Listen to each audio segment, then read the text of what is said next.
We got a dead body on our beach.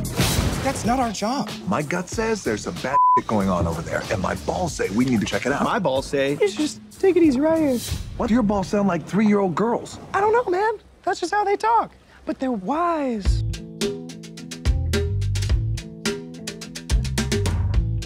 It was the opportunity to have something that was very successful and try and make a movie that really played to today's audiences in a cool way, in a sexy way, in a fun way. I think that we wanted to push the envelope, be able to try anything and not be restricted and, finding, raunchy comedy in the film. And it seemed like a fun project that's gonna be big. You got The Rock in it, Zac Efron, who I've worked with before. Yeah, it just seemed like it was gonna be a fun project. Big cast meeting.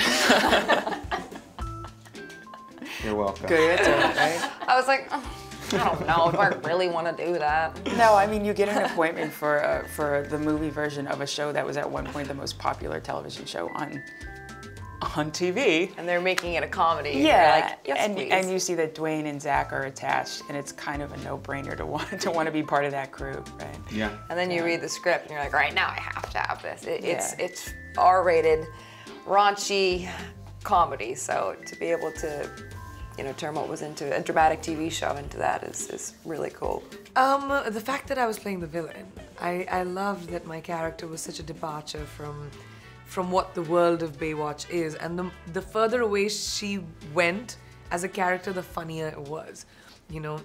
She wears heels on the beach, she wears couture, she has a stool that comes out for her, her henchmen do her dirty work, and she can kill someone just because they ask for a raise. Those are things that the absurdity of it made her so fabulous for me that I was hooked as soon as I read it.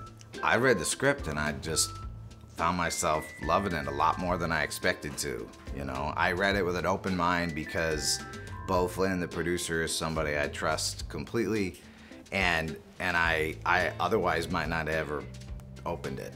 But because of him, I read it, took it seriously, and then loved that the movie did not take itself so seriously, that it poked a little bit of fun at the show, there was a little bit of a wink, and we pushed that further as we worked on the script a little bit more to, get to a place where we had a good balance of action and comedy that was fresh and poked fun at itself. At first, the idea, it sounded very interesting, but then after sitting down with Dwayne "The Rock" Johnson and seeing his enthusiasm and being explained kind of like what the take would be on how self-effacing it would be and how self-aware it would be, and how much fun we were going to have kind of reinventing these characters, and it just sounded like a lot of fun.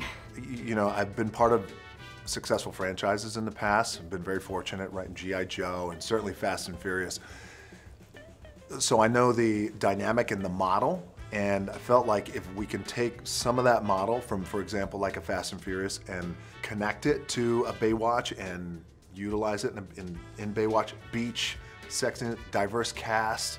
But the secret weapon that I always felt we had was the rated R comedy, And I think when you have a rated R platform, and we went for it, hard rated R, it could go one of two ways. It could either go like a sideways show, or it could turn into Baywatch, and I think it turned into Baywatch nicely.